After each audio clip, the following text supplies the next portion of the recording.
Welcome, guys, to the Daru Strong Podcast, episode number 006. We're moving along, all right? So today we have world's strongest man, 105 kilogram, Anthony Fuhrman. Anthony Fuhrman is also a military vet.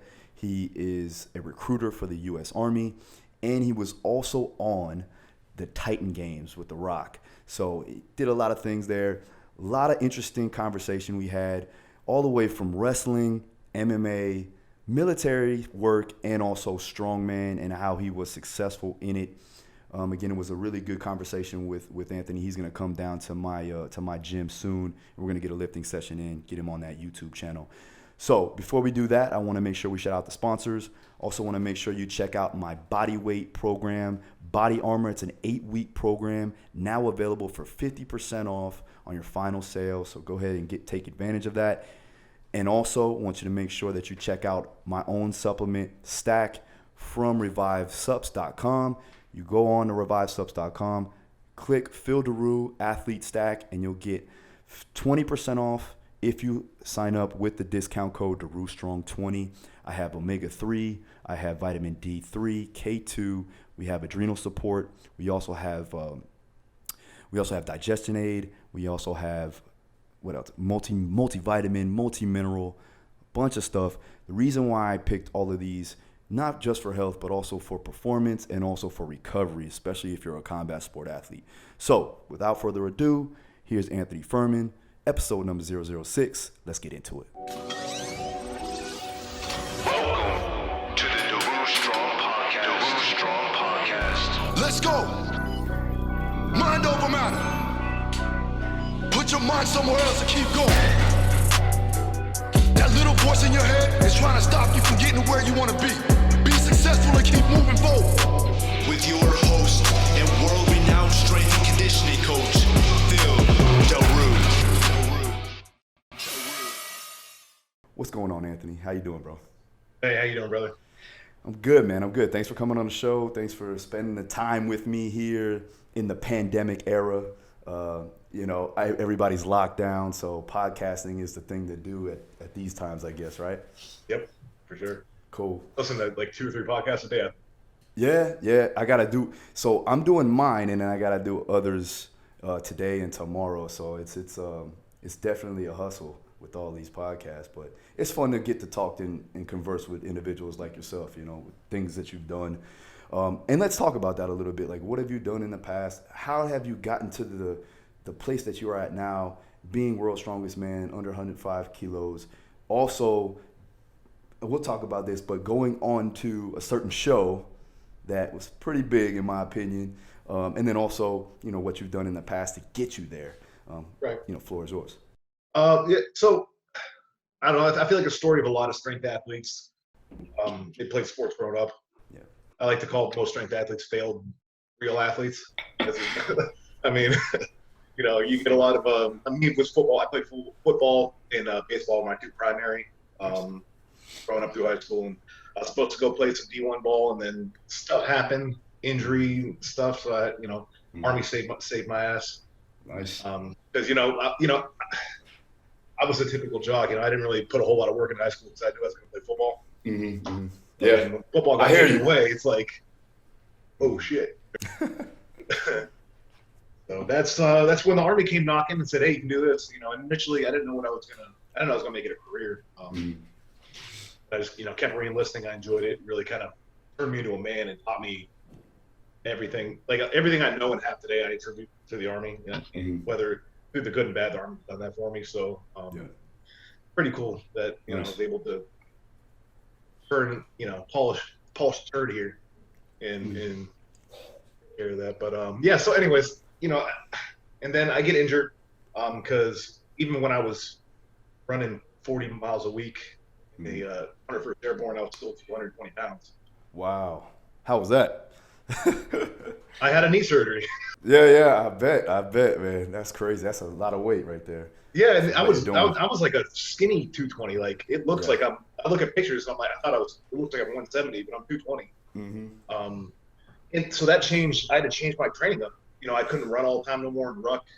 So I got more into weightlifting again. Gotcha. I think it was out in Colorado. And Mark Taysom, I don't know if you know who he is. Mm-mm. He's done tactical. He did the tactical chapter for the NCSA. Gotcha. Oh yeah. Okay. Yep. Anyways, he was running a program for 4th Infantry Division out of Fort Carson, Colorado. Nice.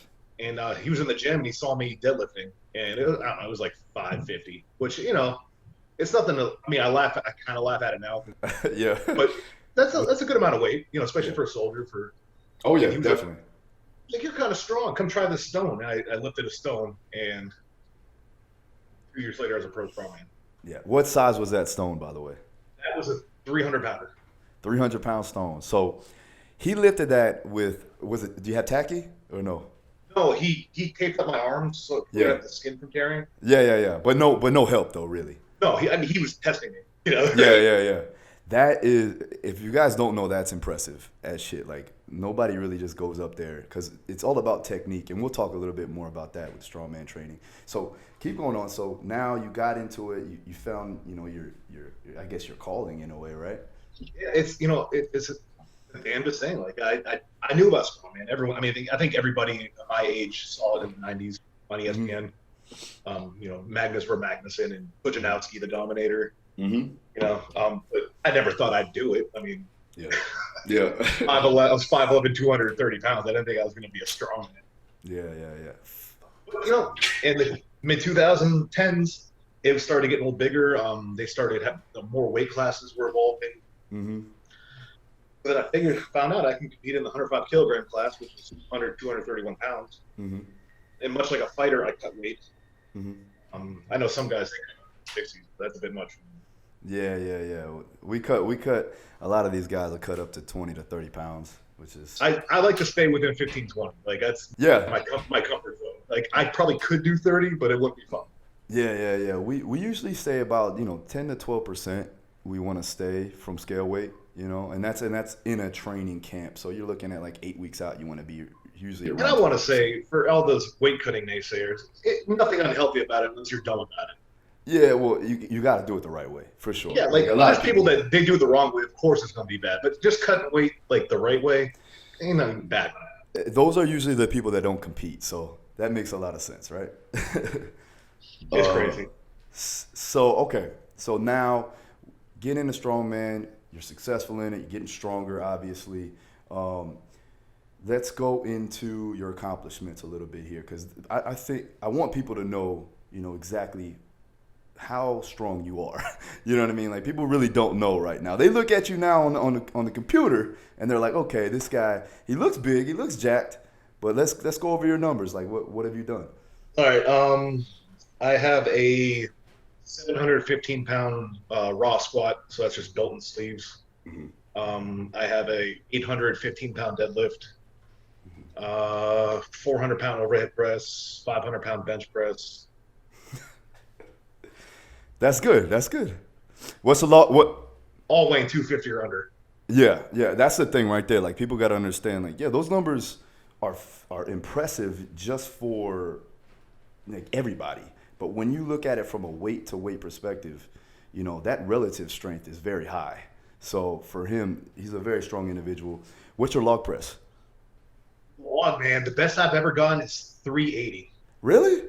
Yeah, so overhead press has been a pain in my behind. Yeah, especially log, because it's such a imposing large implement. I mean, yeah. I put a lot of work in my upper body trying to increase the size. Mm-hmm. Me, I had a problem with it sitting on my chest, just taking the air out of me. Gotcha. Because of the barbell, you kind of rack it up your shoulders a little bit. Yeah.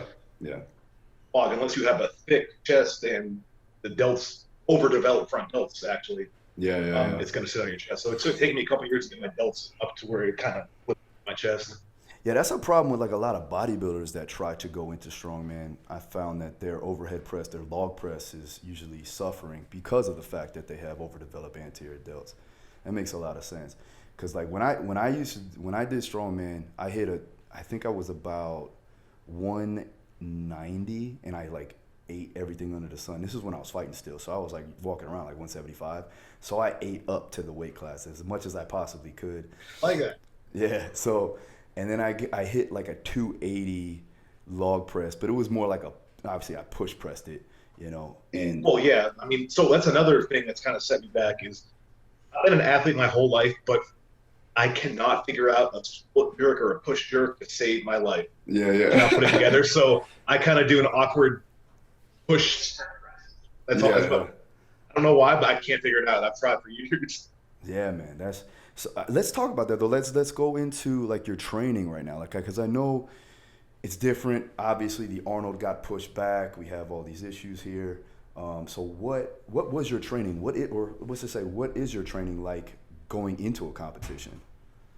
So I do. It's a lot of base strength, man. It's I've been doing it long enough where most of the events I'm fairly proficient at the execution mode. So I'm not training the events technically proficient, but now I'm competing in competitions where sometimes these weights are just bone breaking. So I'm training to get strong enough to handle these weights now. Yeah.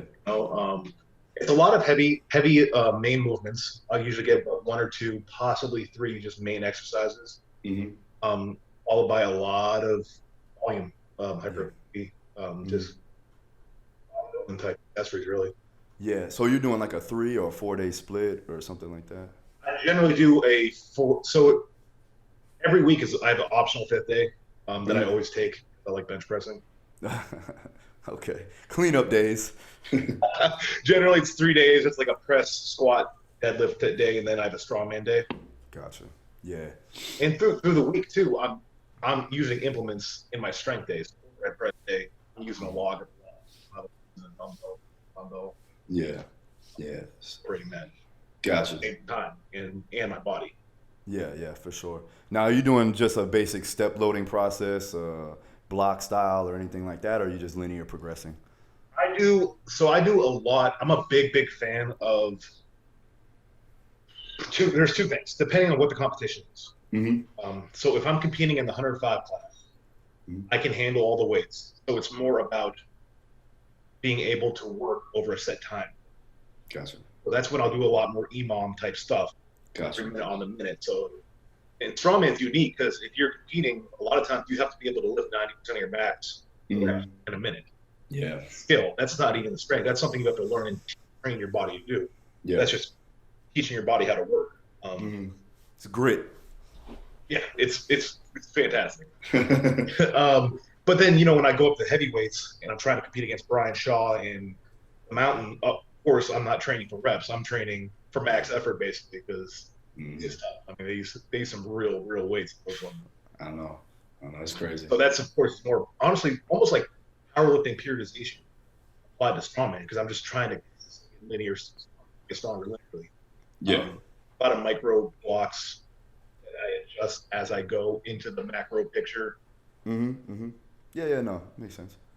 Yeah, I mean, I would think like, for your main compound movements, obviously they're going to stay the same, but they also have to, especially getting closer to the competition, probably specificity becomes more of obviously the concern. So doing things like with the implements and things like that would be more beneficial for you.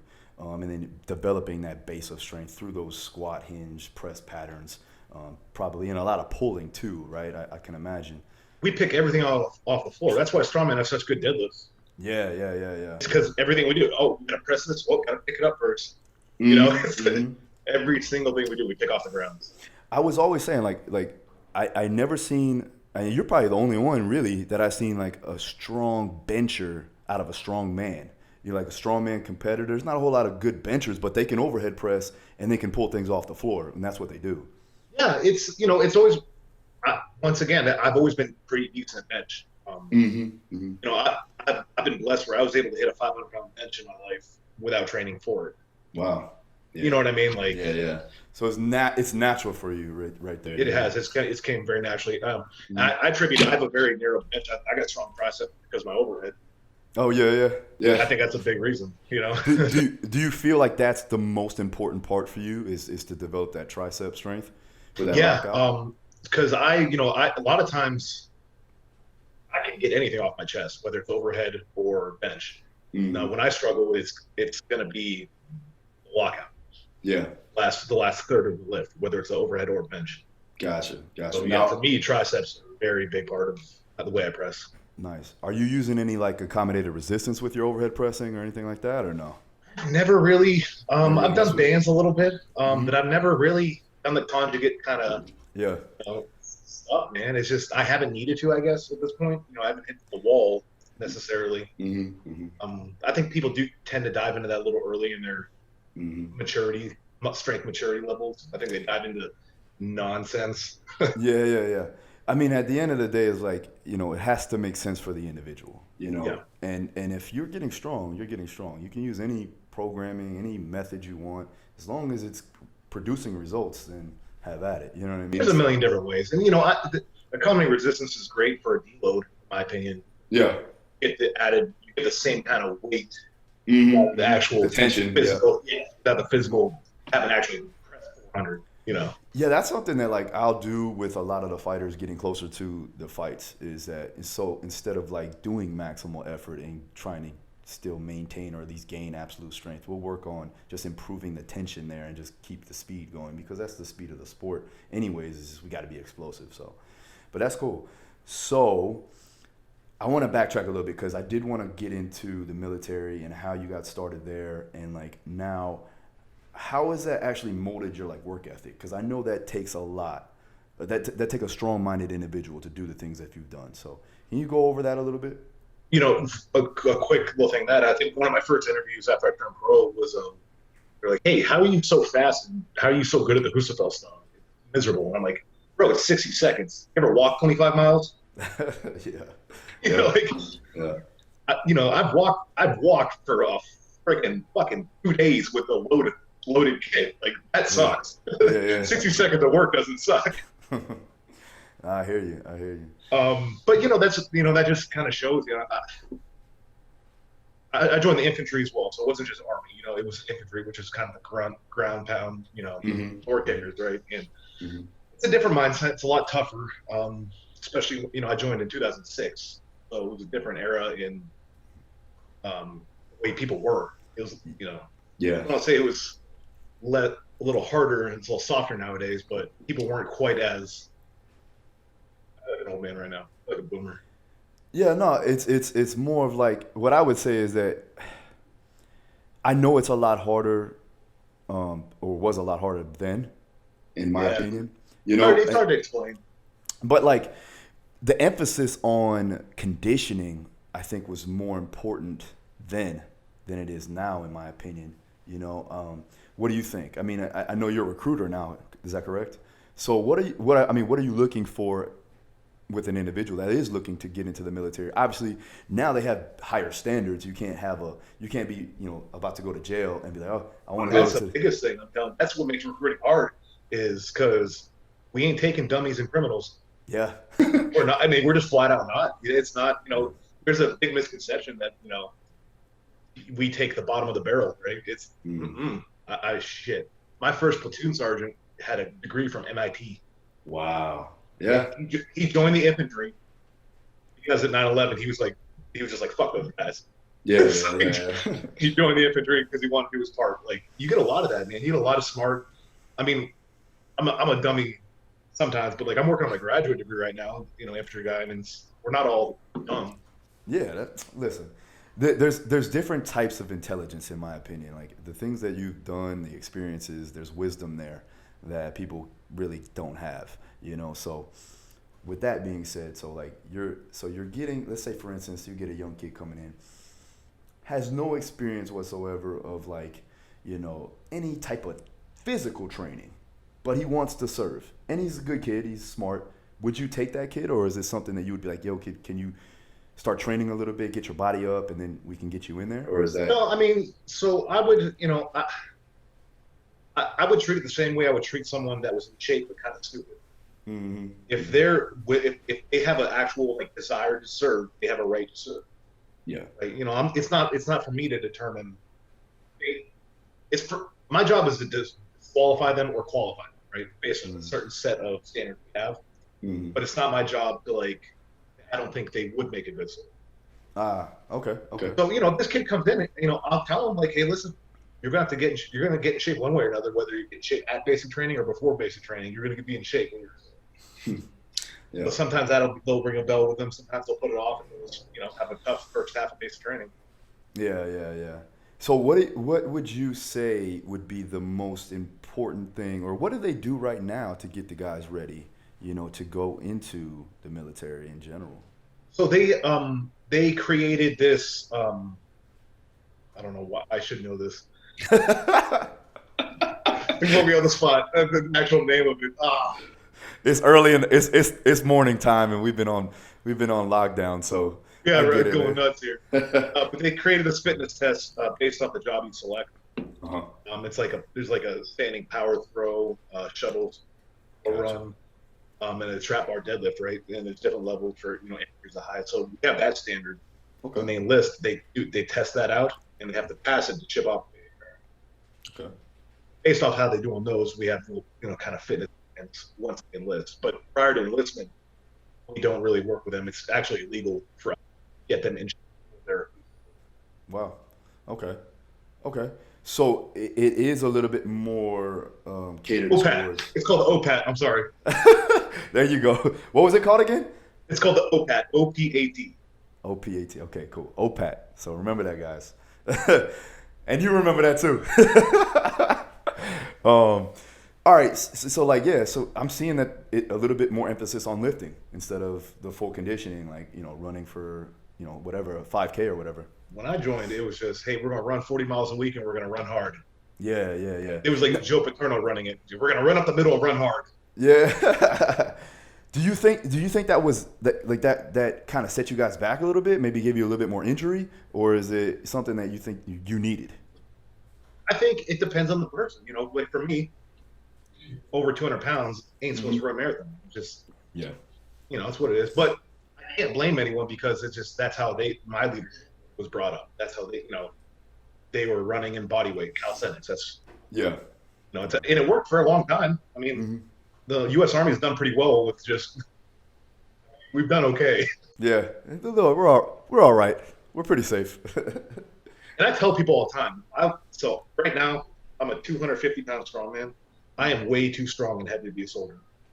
I mean, you're a big soldier. That's why I was like, when I seen your pictures, man, and they were telling me you were an Army soldier. I'm like, he doesn't fit the mold of a typical Army. And that's not a knock on you, and that's not a knock on the Army and their soldiers in general. It just doesn't look the same. You know what I'm saying? If you were to look at like Captain America, you could probably play Captain America. We're gonna talk a little bit about that too as well, because I think you could do some acting. I think we could do it. Oh, there! Yeah, I would love to, man. Captain America, V2. Yeah, exactly. Who's the guy that fucking played that in that? I don't even know that guy's name. Yeah, you know him. See, I don't know. I'm a super nerd too. When it There comes you to go. comics and stuff like that. So. Okay, all right. So, all right. Now, speaking on acting and getting into those roles, I know you're a wrestling fan. I've heard that. Oh, I don't know. Oh my God. So, all right. So, being a wrestling fan, Yeah. and I'm pretty close with a lot of the strength and conditioning coaches that work with wrestlers. Obviously, Joe DeFranco and Jay Ferrugia. What do you think? You think that you can actually do? Would you be interested in doing wrestling, like going and trying it out? I have dreamed of just one entrance with pyro my entire life. I think of like the thrill. Like when I compete and I have a crowd, it's probably I'm at my happiest. When I can play a crowd, I'm at my happy. Even Strongman, even that's why I started wearing the booty shorts and just acting a fool. Yeah, because for me, it's fun to get the crowd going, whether it's a good or bad reaction. True. I'll take your booze. I'll take all that. I don't care if you don't like it. Boo me, please. Yes. Yeah. Fertilize me with your booze. Yeah, it's funny because like with my fighters, I train roughly 80 fighters. A lot of them are in the UFC, high level. Joanna Jędrzejczyk, Etienne Barbosa, Dustin Poirier, and they're showmen. Like Joanna's a complete, like, she plays to the crowd. Gets in people's face. Obviously, Conor does the same thing, and in order for you to be relevant in any sport or any entertainment sport, you have to be either likable or very hated. So, People don't understand. You yes, to the average population, I'm strong and tough. When I'm around my peers in the sport, I'm everyone. Yeah. So what's gonna make me different? Mm-hmm. It's my personality. That's always been that way. It's just over the top, whether it's good or bad, whether you like it or not. Yeah, yeah. And it's gonna make people want to watch you, and that's the thing. Like, and I always say this, even with the most talented guys, you being one of the talented guys, but even like the strongest guy, he could be stronger than you, but they don't know who he is, right? Or same with the fighters. I know a lot of good, talented fighters have tremendous skill, but nobody knows who the fuck they are because they don't know how to promote themselves. So it's very important. I tell everyone, Connor's like my favorite fighter of all time. Yeah. Specifically because of the way he acts. He's a great fighter too. I mean, he's a good, but just the way he acts, I don't care. I'm gonna watch that. I'll buy that. I'll buy whatever he's selling. Like it's so entertaining to me. Yeah. Who's the other guys that you like to watch, girls and guys, as far as fighters? I grew up watching that era with like Tim Sylvia and Chuck Liddell and Frank Mir was kind of his first run. Yeah. Where he's big run and stuff like that, and I really enjoy Chuck and the Chuck and Tito thing. I mean, I just got the ESPN Plus, so I got to watch that 30 for 30 they did on the Chuck and Tito. Oh yeah. It gave me like goosebumps. I'm like, oh, I remember watching it. That shit was so cool. Yeah, they fucking hated each other, man. They still do to this day. I love it. I love that aspect of athletics. It's just it's so boring to just watch. I don't know. Yeah, it does bring up the sense of entertainment factor. Like when Conor fought Khabib, and you knew that there was so much real tension there, that everything, the ramification of the entire Ronda. I used to love Ronda. I was a huge Ronda fan until she fought Holly Holmes, and then she became a whiny fucking lady, and I was like, oh, yes, now I'm going to see her get beat up every time. Yeah. It's funny because Ronda's obviously a great talent. She's really good at that one thing, and the problem there was that females are getting so much better. Even just in general, everybody's getting better. Like I hate to say it, man, Chuck is a legend, but if Chuck went against John Jones right now, John Jones would smash him. It's a different level of competition. Yeah, there's nothing. And then like our girl Amanda Nunes really exploited that, in my opinion. I think she exploits everybody. Yeah, like we kind of knew that, like coming into it, and we're like, man, they just don't know the level of talent that's coming out of this girl. So the Cyborg, I was shocked even. Like I'm a Nunes fan, but like I couldn't believe that shit happened. Yeah. That was wild. I enjoyed that a lot. Yeah, at American Top Team, like we have some killers that are under the radar, and she was one of them. Like I remember her first couple of fights, people didn't think that she could last like 3-5 rounds. She didn't have the gas tank, this and that, and then she burst on the scene. And then when we got the fight for Cyborg, we knew that if Cyborg gets hit, because you never really seen Cyborg get rocked. So like that right there kind of put her out of her element, and Amanda hits like a dude, like literally she hits like a dude, and she moves like she doesn't move like a stiff fighter, man. She's smooth, she's solid, she knows how to pick her shots, and she knows how to train, which is very important, No, she's really fun to watch. Yeah, that's great. So I seen the belt. Know you like the WWE. How was it meeting The Rock? So, all right, it was awesome. I mean, it was one of the cool. I grew up watching him in Stone Cold, Attitude Era. But like, I don't know. It was actually, it was surreal. Like sometimes it's still like, oh, that was me. Yeah. I remember. I tried to play it really cool. Like everyone's kind of freaking out. I'm just like, yeah, whatever, man. It's just The Rock. It ain't no big deal. Yeah. I tell you what, though, I shook the shit out of his hand. He's like, come here. I got him good. I was just like, hey, nice to meet you. Just Yeah. He probably was like, this fucking guy trying to break my damn hand right now. probably gets it a lot. Yeah. Man, you know what? He came to ATT, I want to say maybe 5 or 6 years ago. And I swear, he walked through the door and this guy's got like a fucking glow around him. You're like, what's going on, man? He's like, I honestly, and I'm not a big political guy, but I'd probably vote for him for president, to be honest with you. He's got it. Whatever it is, like I know it's been said a million times, but he can do it. whatever he has, that's success. Like he has success. And honestly, man, like you can see, and the people that are around him too, like the Kevin Harts of the world, like highly successful. So you can see like the circle is tight, and the people you keep around you, obviously, it wears off on you, and it either for the good or the bad, So that's word to everybody out there. Make sure you keep your circle nice and tight with some good people in it.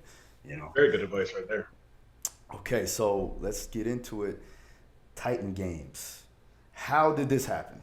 How did a military guy, big ass military guy, by the way, strong, no doubt, get on this show?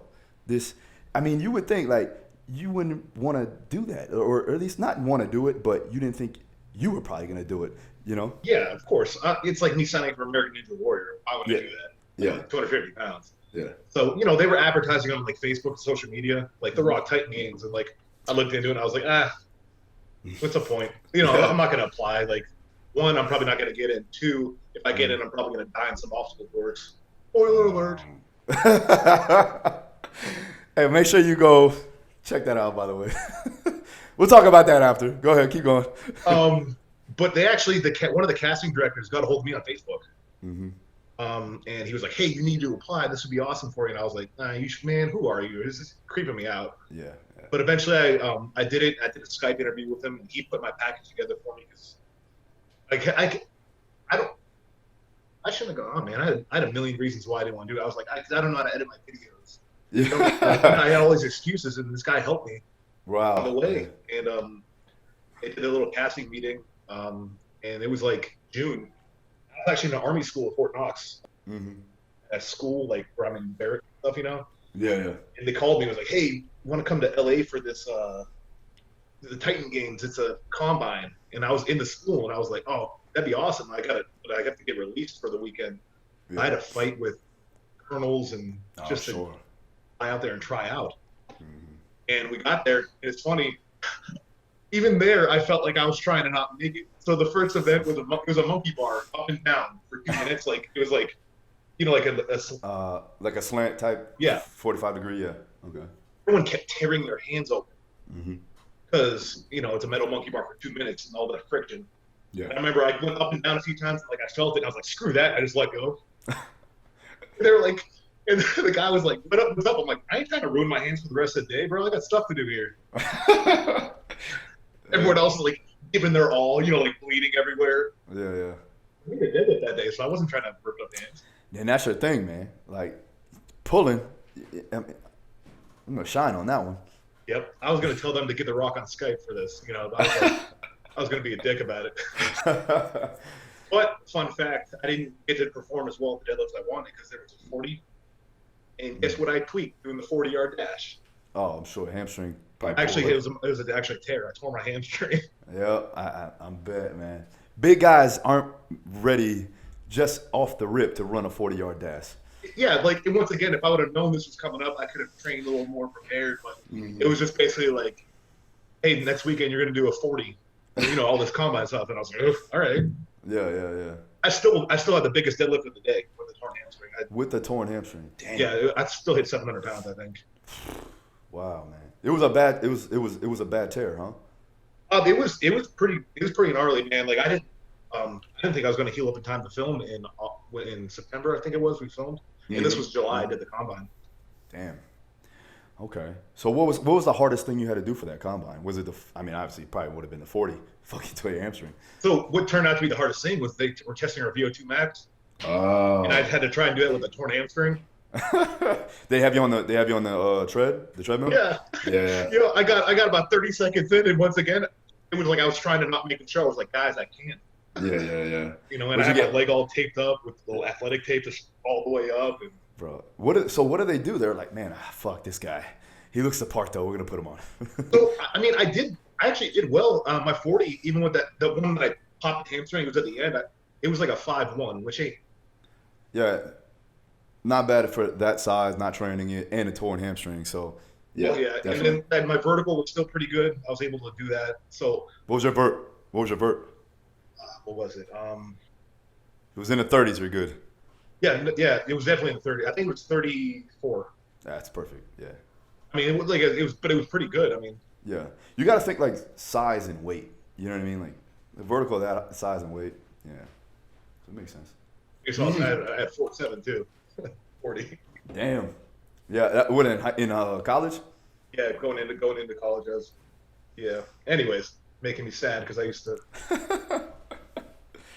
We'll do some athletic. Listen, you're gonna come down to Florida. We're gonna do some athletic shit. We'll do some mobility work too on them shoulders. We'll make sure. We do some handstand walks. I can do that. I heard you could do some handstand walks. That's cool. What else? Tricks. Yeah, right. So do some backflips, man. We'll call like Juji Mufu over. You could do some backflips with I've been dying to learn that. Like I just how cool it would be if I could do like an 800-pound deadlift and then backflip off the platform. It's fucking dope. Like actually, you should do it when on the platform, right? On the podium, do the backflip off the podium. There we go. And just kill it. set your state right there, right? You know. So all right. So did the combine? Obviously, they picked you. How did that happen though? Because there's probably a bunch of people that tried out. Yeah, I think there was 100 something of us, 150 maybe total, the combine. And I was sitting there just waiting for a month. End of August, I got a phone call. And they were like, "Hey, this is Peter. Congratulations, you made the Titan Games." I was like, "Fuck off." Click. I gave up on the monkey bars, tore my hamstring. That's crazy. But yeah, I guess, because we did interviews too. Like they took us in the back room. Part of the combine was like a sit down interview, kind of face to face. And one of my strengths is I'll talk because I don't care what people think. Yeah, you know what I mean. So I don't have that. Not that I don't care what they think. It's just I don't like hold anything back. Yeah, for sure. I'm gonna be me. Yeah, that's funny. Tell them your nickname. Tell your nickname for this. What's the nickname that I La Flama Blanca. Why you go? So what made you come? There it is, right there. What made you come up with that? First of all, for the non-Spanish speaking listeners, what does that mean? What does that say? The White Flame. The White Flame, guys. So this guy's the white. That's his wrestling name, by the way, too. Yeah, there we go. It's my alter ego. Yeah, that's it. So what made you do that? Like you just like, man, I need to do something. Well, I was living in Tampa. I was getting bigger in the sport. I was competing in bigger venues. I love wrestling. Mm-hmm. So you know what I mean. It was perfect time to kind of come up with a nickname. And I was living in Tampa, surrounded by Latin people, women, all that fun stuff. Oh yeah, yeah. La Flama Blanca. Perfect. And I go back after that started getting bigger. People were like, "Hey, Kenny Powers, he's sounding down," and I was like, "You're right." Like, "Oh, you're right," because that was a character he played. I saw it a long time ago, but was his like nickname when he was a baseball player playing in Mexico. Yeah. And I was like, "Oh, okay. Well, I guess that was in the back of my head. Well, it's mine now. He didn't do nothing with it." I got it. I'm gonna carry it on. This is it. Yep. Make it real famous this time. That's great. So all right. So getting back to the Titan Games, because I know people have been asking me questions about it. That wall, man. What happened with that wall? Well, first of all, let's not do that first.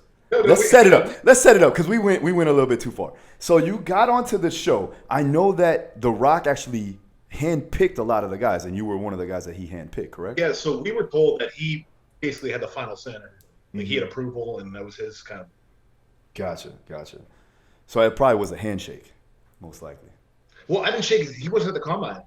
Oh yeah. So you shook it afterwards. You're saying? Yeah. Okay, gotcha. So, because I watched a couple of them on YouTube, and because I don't have a TV and I don't have time to watch TV, to be honest with you. But like I was there and I was like, man, the one thing that I would say that I was thinking the military would have really helped you with, right, is going over the hurdles and going over all those obstacles. You know what I mean? So we can. All right, so that wall, first off, I have a very strong upper body and I can jump like a Muslim. I wasn't worried about the walls at all. Here's what happened. They edited that course a lot on the TV show, so it looked a lot quicker than it was. A couple things got. One, leading into that show, I didn't really lose a ton of weight because I didn't know what we were gonna do, and I was like, well, I'm strong, so I'm just gonna use that to my advantage, and I don't want to change things up too much, right? I didn't realize the obstacle course was going to be uphill. You know, the Mount Olympus thing. Those rollers. So I jumped. I thought I was going to be athletic enough to jump on those rolling barrels and just run across like a cartoon. Yeah. Yeah, that dude that was with you, he's like Like a a frog. cat. Yeah, I was like, damn, so you think he was a little bit lighter than you though? Yeah, he was like barely 200 pounds. Yeah. I had 40 pounds on him. Yeah, played to his advantage on that one for sure. And, it was the thing about getting back up on those too is they were free rotating.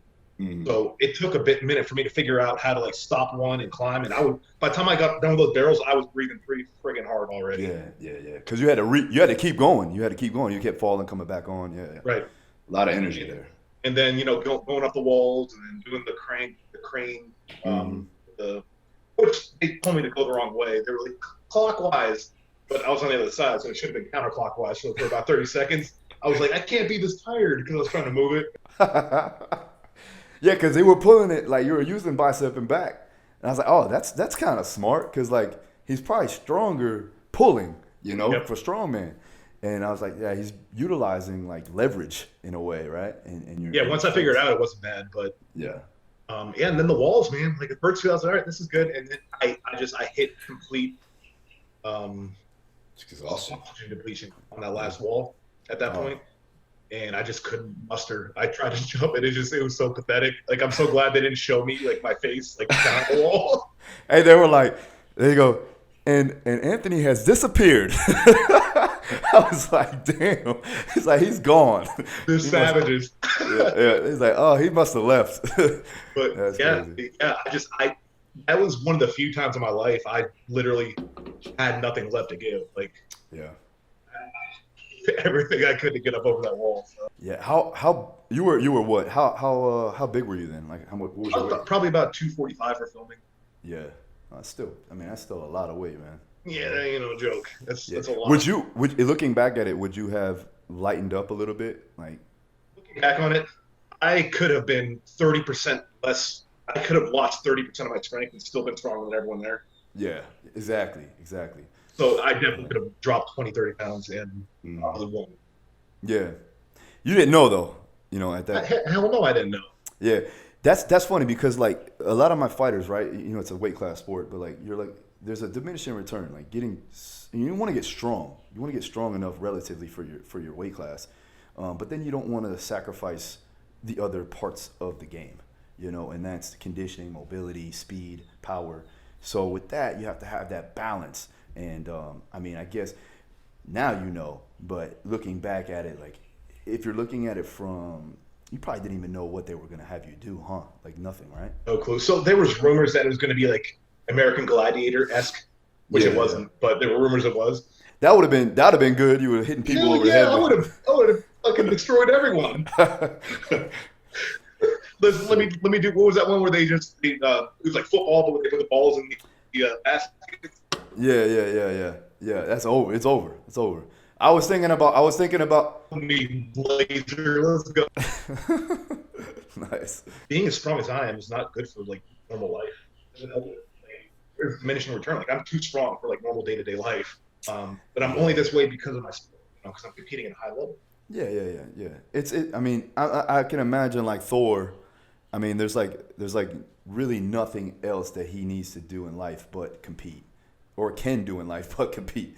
Probably lift somebody out, out from underneath a truck or a semi, But other than that, like you're like, well, that's pretty much it, bro. Well, look, I guarantee you, within 3 or 4 years, he's going to retire. He's going to lose 100 pounds. Yeah. He's going to be like, I'm tired of this. It's just because it's a lot. It's tough on the body and the mind and the wallet. Mm-hmm. You look at Eddie Hall. He won his World Strongest Man title. He's 440 pounds, and he lost 110 pounds just like that. He got shredded, man. He's like abs and shit. That's crazy. Then there's like Alan Faneca. I'm a Steeler fan, so he was a guard for the Steelers. Mm-hmm. Pro bowler, could be in the Hall of Fame, retired, and now he runs marathons. He was offensive lineman. He's like, I gotta wait. Yeah. Well, you get a lot of those guys too, like the bodybuilders too. Some of the bodybuilders, like Jay Cutler, lost a lot of weight. It's funny because it's the opposite of normal people. Normal people, when they retire, they get fatter. Yeah. But like athletes and guys that compete and stuff like that, when they retire, they lose weight because they're tired of being heavy. Yeah. It's just a lot on the body, man. I can imagine like sleep gets deprived and things like that because Sleep is our best friend. Yeah, exactly, right. Talks a lot. What's his name? the Rhino, Stan Efford, and he talks a lot about that, man. He's like, because I think he had, who he had? Did he have Shaw? He had Shaw, right? Yeah, he's done a few of the big level guys. Yeah. Yeah, I mean, he knows his stuff, obviously, but that's one thing I see with a lot of the wrestlers, the strongmen, big powerlifters, like super heavyweights and heavyweight powerlifters and geared powerlifters, is they need that CPAP machine, man, to even just survive and sleep as much as they can. It's a life changer too, because I got it. Mm-hmm. Yeah. And it changed my life. Like I can better with it. So yeah, it's due to the circumference of your neck and the size of and like your weight. And the way they explained it to me, it was just like, yeah, well, you can grow your neck muscle all you want. Your esophagus ain't gonna change. You're just crushing your esophagus. yeah. You know who stopped doing that and talking about like fluctuating weights is Elliot Holst, and Elliot's a good friend of mine, and you could see, man, like he was super big, and then like he was like, man, fuck this, I'm going yoga, I'm doing intermittent fasting. He got down. He's living his best life because he's not a giant man no more. That's it. He just did a competition at the LA Fit Expo, actually. I was there. You were there, man. I was there too. I should have stopped by. We would have connected. I was there. They talked me into doing the grip challenges, the Rolling Thunder world record. Yeah. I was there for the Army as part of the job, and then I was at his Tampa, the strength class too. I was MC for that. Man, I was supposed to do that, but we had that damn hurricane, and I had to shutter up everything up in my gym in the house. Man, I was supposed to do it actually. Me and him were supposed to compete against each other. Yeah, I was like, damn, man, and then. So I told him I'd make it up to him and do another one. Elliot's a good guy. He's always been real cool with me. I think he's one of the guys that started it in Florida. You got MDLP too as well down in Miami. Michael De La Pava. Yeah, MDLP, my dude. Yeah. He's always been like always, because he also was a kickboxer, was a Muay Thai fighter. So we have a little bit of connection there. And he used to come to my gym. And Tony Montgomery's old equipment, I took that and put it in my gym, and we had some good times, man. But I'm gonna start doing that again. So when you come down, we're gonna have like Strongman Saturdays. We're gonna make it happen. Fun, yeah. Okay, so there's two things that I always ask all of the guests that come on. The first one is gonna be, I always want to learn from people that are successful, right? So for me, it may be selfish of me. I don't care. Whatever. You guys listen. What is, and I know it all starts from the daily routine. I just wanted to know, like, with the most successful people that I study, I know that they have some type of routine when they start their day. What is your daily routine that you don't go without, throughout each day? My daily routine is much like a lot of veterans. I wake up early, whether I have to or not. Mm-hmm. And that's a big thing for me,